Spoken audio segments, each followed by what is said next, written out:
your turn to... Oh, is it for me? Consider yourself fired. Why are you winking at me? Consider yourself fired. Hello, and welcome to the JT and Drew Show. I'm JT. And I'm Drew. And we're two nobodies talking about nothing. Consider yourself fired. Heyo. Heyo. Welcome. Yeah, welcome back. We're all another week without COVID, which is great. Say for yourself. I miss not being able to smell or taste crap. Yeah, I still can't smell or taste crap, or anything for that matter. Everything came back so sudden. Although, I will say, so I was cooking chicken tonight. I was trying to meal prep. And I had seasoned the crap out of it. I used like Nature Seasoning blend. Yeah. I put some steak seasoning and then some cayenne pepper, give it a little spice. You put steak seasoning on chicken? Dude, I just season it with everything. Oh, okay. The only thing I didn't put on it was like onion powder and garlic because that's in the Nature Seasoning. Oh, yeah. Okay. But I love the spicy. Now, I've overspiced before and felt it kind of affecting my throat and making it close up. But the flavor is still so good. But what I did was I had spiced it so much, and I don't have a vent fan over my stove or anything like that. Right, yeah.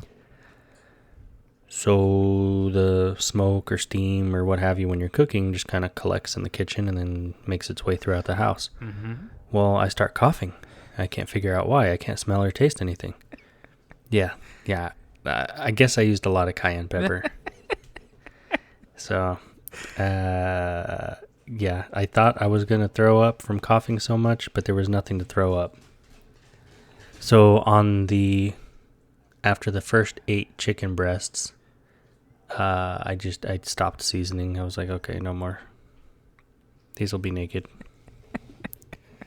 And things got better. And things got better also when I decided, or I guess not decided, but put the puzzle pieces together and said, oh, hey, I could put a lid on this pan. Hey, you know what? I'm not a chef myself and probably would have done the exact same thing, so I really have nothing to say. Yeah. But here's to tomorrow and eating the chicken and not seeing what it tastes like. Ooh. Yeah. Well, don't bring it into my office and warm it up. The first few that I made were, I'm going to call them seasoned blackened chicken. Seasoned blackened chicken. You know who would like that? You remember cameraman Steve? Yeah, I remember Steve. Yeah, man, that dude he's always eating spicy stuff. Drinking salsa. So the blackened is not from the traditional pepper. It's because you burn it. Yeah, one side is black, like it's just black. I can't wait to see it, but I have a feeling you're gonna keep that for dinner. That's a good topic. Meal prepping. Yeah. That's a good topic for people that do it. Maybe you can go into detail. I'll go into detail real quick. 1, I don't do it. 2, I would love to know how to do it. And 3, I kind of get a little leery, by Friday, is this stuff even good anymore? Even if you freeze it. That's what the microwave is for. No. I mean, like when I cook stuff, I don't keep stuff in my fridge more than 3 days that I'm comfortable with. So if I cook it on Wednesday, then by Friday, I'm okay. I'm comfortable with it.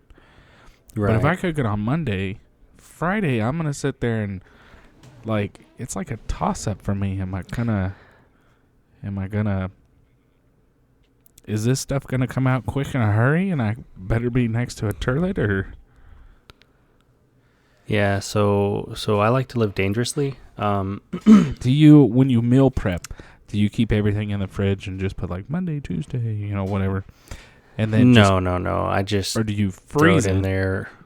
A little bit of both. So tonight, I made so much that I kept in the fridge what I'm going to have for this week and froze the rest of it. Okay. I mean, we live and learn. I think part of what's hard for me is my color blindness. It really doesn't help when I'm cooking chicken or beef or anything like that, because sometimes I can't tell. Is it done? Is it raw? I don't know. And there were a couple times that I tried to make hot wings. Oh, yeah. And I just put them in the oven to bake them, because that made sense. And I covered them with Frank's hot sauce and whatnot. And Okay. I got sick after that one. Well, I could imagine. I don't think I cooked the chicken all the way. I say things like that. I'm, again, not a chef. But I'm trying. I'm trying to cook, not go out as much and cook more and try to bring some stuff to work, which hasn't happened in a long time. You want me to bring you some chicken? God, no, please don't. I've got some regular ones, naked ones. There's no guarantee that they're not pink in the middle, but I'm like 92% sure. Yeah. Nah, I'm all right, but I appreciate that. Just eat the outside. No, the outside's cooked. Or eat the black part. Yeah, just eat the black part. We know that's cooked. It's got all the flavor back there. Yeah, extra flavor. Yeah. No, I'm looking into meal prepping and getting ready and stuff, but one thing at a time. It took me 5 years from wanting to do something as far as like I would like to make my own soaps, and finally Amazon got Lye back in stock, or at least the particular one I was looking at, and so that's coming in on Thursday. Oh, so you got it. I did, yeah. It's Awesome. I think it's like 3 2-pound containers of lye, because I plan on doing an industrial version of soap making. In my head, probably bury a lot of bodies with that. I probably could. Or am I thinking lime? Lime. I don't know. Maybe you're thinking lime. Yeah, I don't remember. But go ahead. Well, I was gonna say if I put the bodies in the ground and then made sure that they had a bunch of water on them and then threw the lye in there. I mean, it's kind of like a heat thing. Oh. Yeah. Chemical reaction. Oh, there's Luna.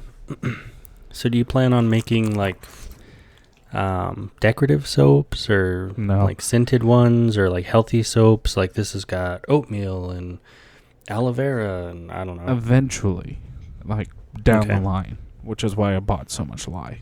But I think the first couple of batches, because nothing ever comes out the same when you're cooking it or doing it your own.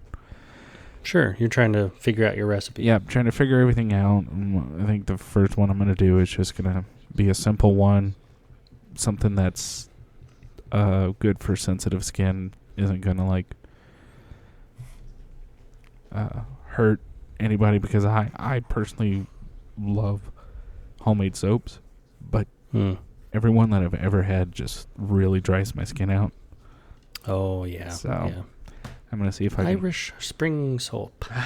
I love Irish Spring. It's so cheap. Yeah, it is. It's a good soap for a deployment, man. It could help get sand out after a good dust storm.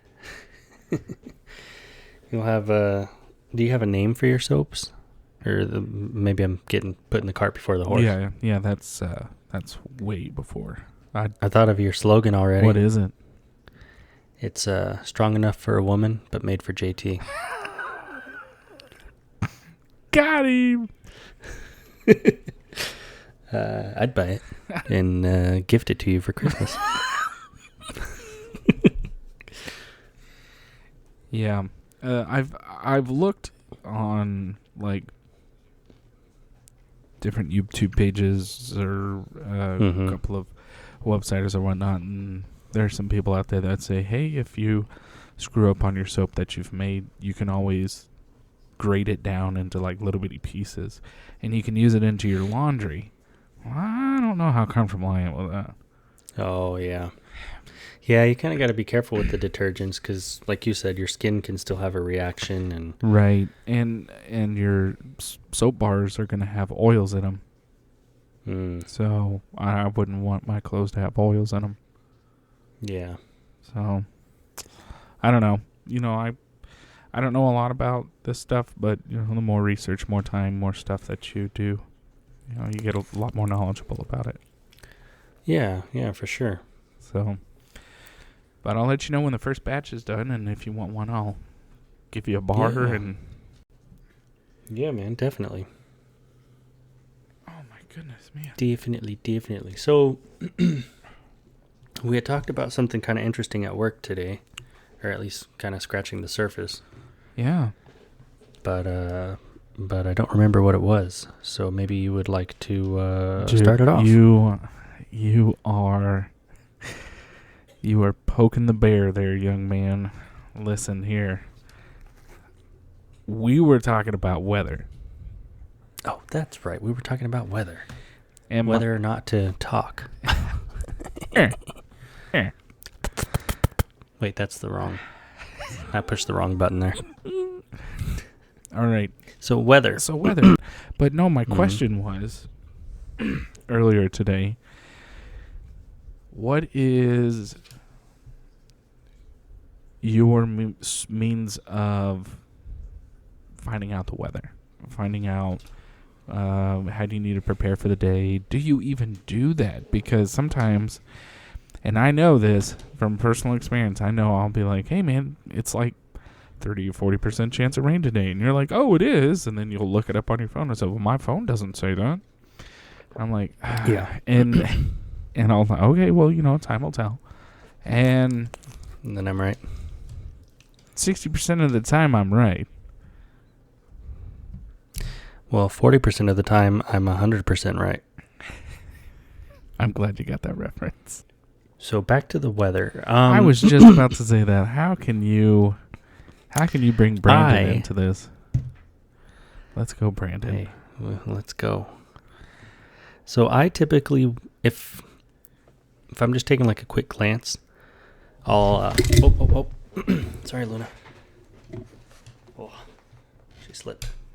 If I'm just taking like a quick glance, I'll look at my phone or I'll ask, the app or whatever. And it'll give me the basic information. But there's also an option to go to the Weather Channel from this app. Mm-hmm. And then it'll give you like the radar, or it'll give you satellite, whatever it is that you want to see from the Weather Channel. Mm-hmm. Outside of that, I'll listen to the NOAA report on the CB radio, like if I'm driving to work or from work or what have you, like today after work. I pulled it up just to see what was it forecasting for the next couple days, because I've been hearing about bad weather and whatnot and cold weather. Oh, where did you hear that from? In the staff meeting. You think they can hear me smiling? It was a long, dramatic pause. It'll probably get edited out, but that was a long, dramatic pause. Yeah, okay. But yeah, after work when I was listening, NOAA was talking about I guess what had caught my attention was it was talking about Friday having a low in the 40s, and I was like, wait, what? Yeah. And then I looked at it on my phone, and I was, looking at the different days, and being in Texas, growing up in Texas and everything, the weather is very unpredictable.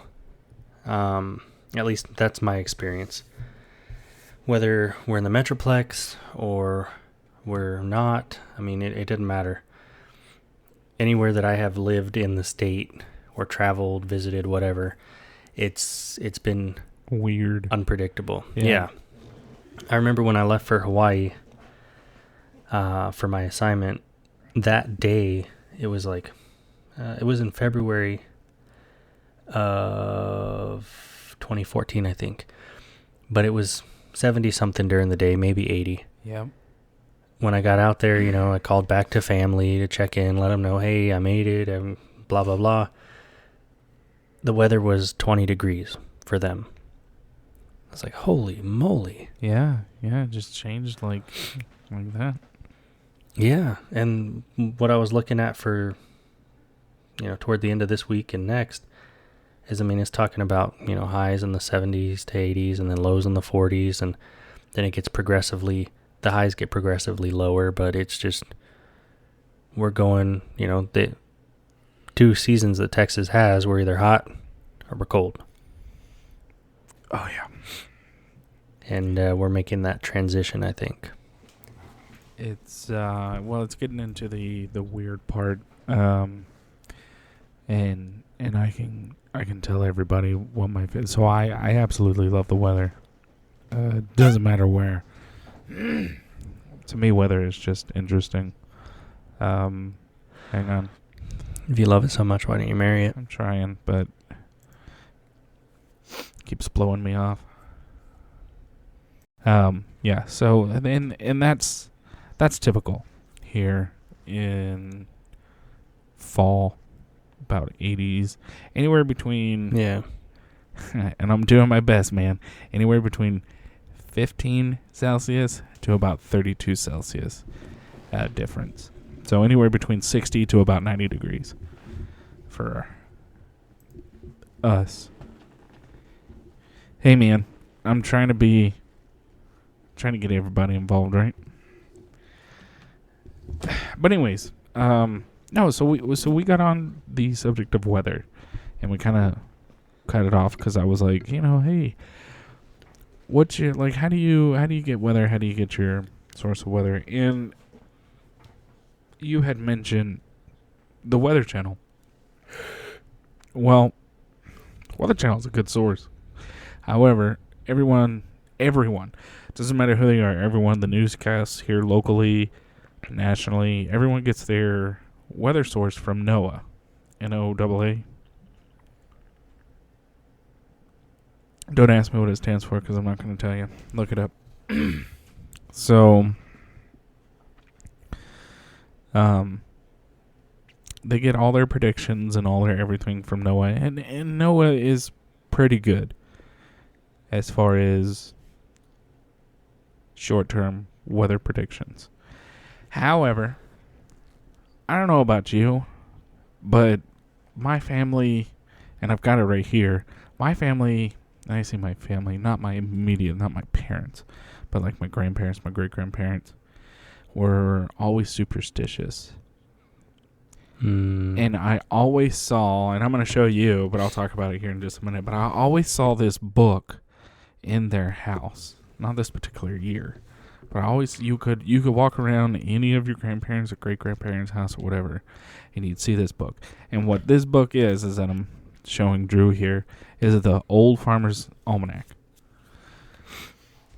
And so last year, well, no, actually that'd be this year, 2021, Texas had just a nasty weather outbreak. And snowpocalypse. Snowpocalypse, Snowmageddon, whatever you want to call it. However, in other parts of the country, a lot of people would have said, well, that actually wasn't that bad. That actually, it got cold, didn't get a lot of snow, but it got cold. However, here in Texas, we're not used to that. Nobody is. And I've been through, bad weather. I was up in Alaska for 3.5 years. The coldest I ever dealt with was negative 36 Fahrenheit. I'm not doing the math on that one. Which was, if you stayed outside, if you walked outside, because I smoked then, your eyeballs would freeze. And that was just a brand new sensation for me, being a younger man from Texas, where it's like, oh, it's 120 and I drive a vehicle with no air conditioning and no power steering and everything's metal in here. Yeah. So, but what really intrigued me was there was a video that was posted out. There was a guy who had a Farmer's Almanac, and he would read it as the weather was getting bad. The Farmer Almanac predicted it. And I was like, that's a little weird, a little suspicious. And I don't know about you, but all this year you would hear something pop up. And in my head, I'm like, God, these people are nuts. But if you think about it, bad weather usually happens here in Texas twice to maybe 3 times in a row, usually. So if it gets bad one year, it's gonna get bad the next year, and it may possibly get bad that third year. That's a toss-up. So since last year was bad, and that was the first year, then this year's gonna be bad. And so I'm like, well, let me pick up one of these books. And I mean, they're $8, right? They're not super expensive. So I picked one up, and I read the part for the Texas-Oklahoma area for this 2022. And it says that January, February is going to be super cold. Not as wet, but it's definitely going to be cold. So, who makes these predictions? It's not that Robert guy. No. It could be. I'm not going to say 100% no. So NOAA is the National Oceanic and Atmospheric Administration. I told you to look it up. I wasn't going to say it. Because I was probably going to get it wrong. I looked it up. Well, Google wouldn't lead you astray. No, Google wouldn't, but my English would. Maybe. Oh. Bless you, man. You little Robert B. Thomas? Yeah, Robert B. Thomas. The guy on the cover. Is that the guy on the cover? Mm-hmm. Is it? Yep. Not Ben Franklin? It is Ben Franklin. B. Thomas. Robert B. Thomas. Yep, he's right there. Look at that. Hey, man, it doesn't cost a lot. You don't have to pay a lot, man. You just got to pay attention. Sometimes that costs a lot. Apparently. Attention to detail was So not. Robert B. Thomas is the founded, like you mentioned, in 1792. That's when the first issue was. Right. But I wonder who is the author? Like who's for 2022? Who made these predictions in 2021? Oh, I mean, even if they're mathematical equations, who's the one doing the nerd math to figure these things out? yeah, dude, you got me. I'm sure it's in the book, but I have no idea. I don't know. I'm just wondering. Yeah, I don't know who's doing the super smart math for today's almanacs. I'm sure it's a team of folks, and they were like, "Oh, what's the calculations? This is easy math. Just got to remember to carry the Y." In conclusion, because that's the best way to end a topic. Best worst way, I guess. I don't know. Yeah. I went to college once. In conclusion, moral of the story is if you want a good paying job where you don't have to be right and people listen to you for some reason, become a meteorologist. God, yeah. No, I'm just kidding. For all of our meteorologist fans out there. Just kidding. Meteorology fans? Well, our fans that are meteorologists. Okay. All right. Yeah, way to clarify that one. Perfect. But, yeah, it just, here in Texas, it's good to check on the weather. You know, whether you tune into the news or look at the weatherchannel.com or listen to NOAA, whatever, on a daily basis, just do it with the understanding that anything can change. It may change, and it may change frequently throughout the day. Yeah. I don't know how many times you and I have checked the weather and we're like, oh, hey, 60% chance of rain. And then it's sunny. Yeah. And zero rain. Or, hey, it's supposed to be sunny all week and then it's downpouring. Or the one that I liked was we would check it on Monday, and we would kind of schedule our routine around, okay, hey, on Wednesday and Thursday it's going to rain. And then the next day it would be like, okay, I'm going to check it again. Oh, well, they moved it from Wednesday and now it's Thursday, Friday. Oh, and then the next day, and then the next day. And then it'll be like, oh, it may be sprinkled on Saturday when we had no plans, but we were rearranging our days to kind of match the weather and what needed to get done and what didn't need to get done. And, you know. It could rain on a day that ends in Y. It could. Just in case, we want you guys to know that. Yeah.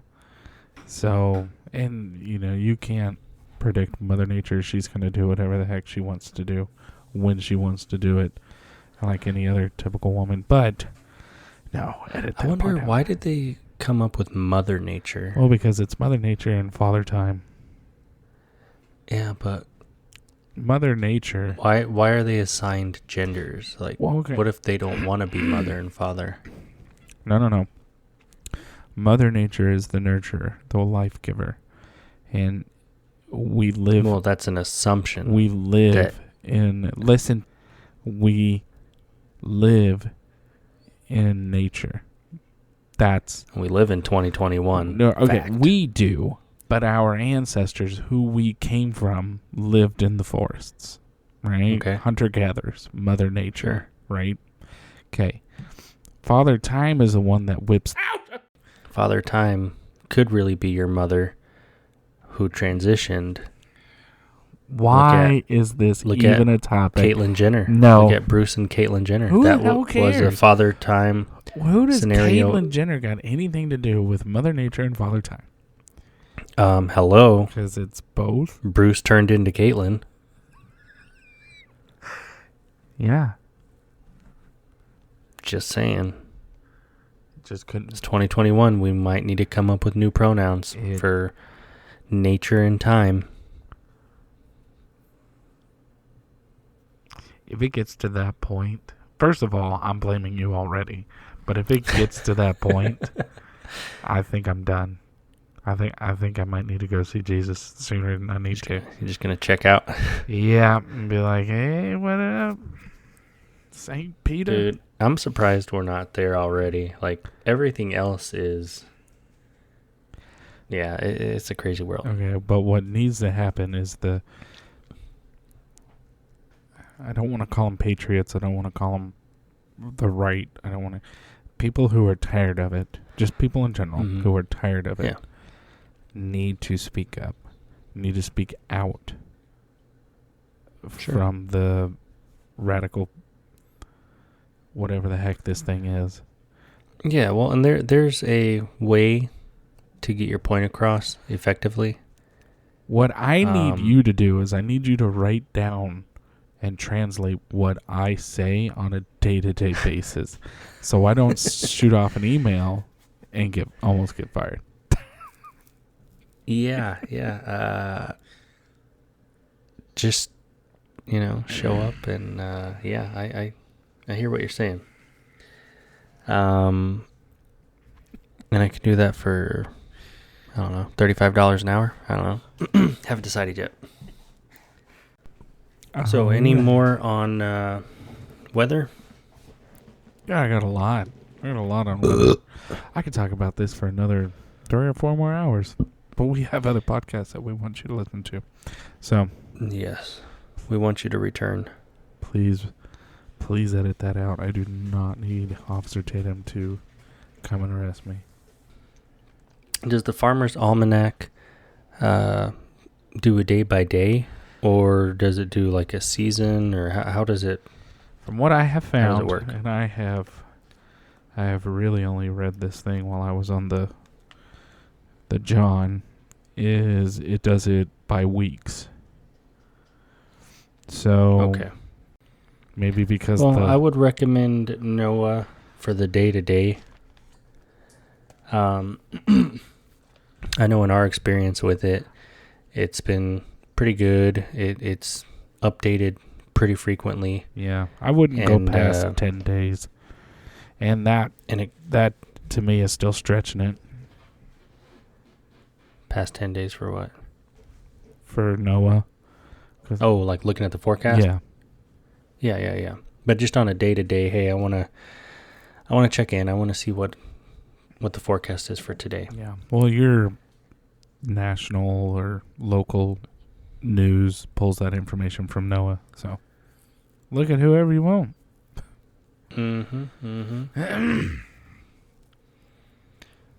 But yeah, I think on the CB it's pretty cool because it has that weather alert function on our radios anyway. That would be a nice topic. That's a fat joke, isn't it? As always, we'd like to say thank you for stopping by and listening to the podcast. Yeah, we realized that you could have been doing anything way more productive, but you chose to waste your time with us. We look forward to talking about absolutely nothing with you next time. If you have any questions or topics you'd like us to cover, please email us at jtandrewshow@gmail.com or visit our Facebook page at www.facebook.com/JTDrewShow.